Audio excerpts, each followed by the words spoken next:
القلب في الأديان هو عضو التفكير، الترقيع المريع اللي بيقولك بالعكس بقى لعلمك يا آدم أنتم تأتون بالشبهات ولكنها دليل على الإعجاز العلمي في القرآن.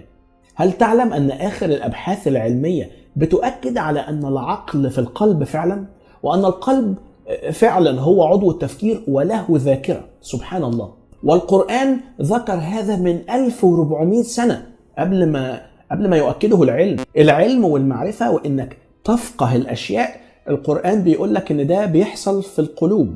اوعى تسمع لكلام الأطباء والعلم. لكن الغريبة بقى لما ربنا يبعت كتاب، رسالة من خالق الكون، إنه يقع في نفس المهاترات العلمية اللي إحنا كبشر وقعنا فيها، وبدل ما يصلح للبشرية معلوماتها وقع في نفس الجهل البشري بآيات زي لهم قلوب يعقلون بها ولهم قلوب لا يفقهون بها وغيرها من الآيات. العلم والمعرفة وإنك تفقه الأشياء، القرآن بيقول لك إن ده بيحصل في القلوب. اوعى تسمع لكلام الأطباء والعلم.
The other thing he noted, which is a fascinating observation that remarkably has gone completely unquestioned in medical science, is he asked, why are there no intellectual seizures? We know about seizures. People can fall down, they shake all over, or you can have milder seizures where you just move a limb, or where your face twitches, or whether you have an abnormal smell or have visual phenomena. But you never start doing calculus when you have a seizure. And you never contemplate justice, and you never contemplate political science. And the question is, well, if large portions of the brain are devoted to higher intellectual functioning, why don't seizures occasionally make you take second derivatives instead of just jerk your arm? And they never, ever do. In 30 years of practice, I've never seen a seizure have any intellectual evocation. And Penfield asked, why are there no intellectual seizures? So his answer as to why he could not find agency by stimulating the brain and why he never observed an intellectual seizure was that the intellect and the will in human beings is not in the brain. It's not material. The brain mediates it, but doesn't give rise to it.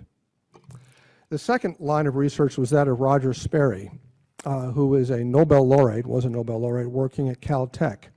And Sperry studied split brain patients. You may have heard of these people. They're patients who've had surgery in which the hemispheres of their brain are surgically disconnected.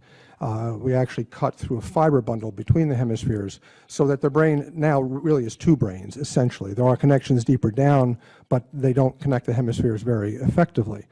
And this is done to stop seizures. There are rare kinds of seizures that start in one hemisphere and spread to the other, that if you can disconnect the hemispheres, the seizures are much milder and much easier to live with. So these operations have been done really since the 1930s, and they work very well.